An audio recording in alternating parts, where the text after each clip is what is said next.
Le vignoble de Marlborough en Nouvelle-Zélande, une référence pour le Sauvignon blanc dans le monde entier.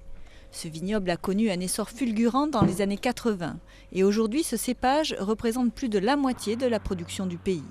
En 10 ans, la surface cultivée a triplé. Les moutons, qui dans les années 70 occupaient les terres, ont dû laisser place aux ceps de vigne. Mais ce surplus de production a engorgé le marché, ce qui a conduit à l'effondrement des prix de 40%.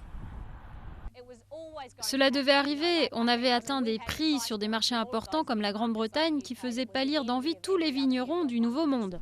Soudain, des tonnes de raisins ont cessé de rapporter et les viticulteurs ont vendu leur production à des grossistes, le plus souvent en Grande-Bretagne.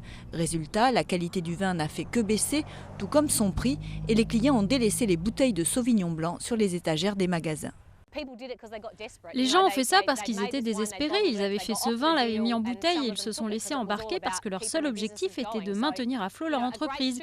Tout raisin élevé ou cueilli devait avoir un but commercial. C'était la responsabilité de chacun dans ce secteur.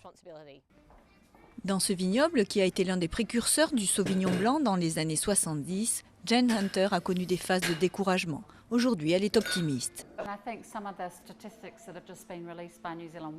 Les statistiques qui ont été divulguées par les producteurs de vin de Nouvelle-Zélande montrent que les prix se redressent et qu'on assiste à un rééquilibrage des ventes à l'exportation du vin en vrac et du vin en bouteille. Donc j'espère qu'on est en train de remonter la pente et qu'on est au bout du tunnel. Ce sont les crus millésimés de chez Hunter qui ont hissé le Sauvignon blanc de Nouvelle-Zélande sur la scène internationale au milieu des années 80.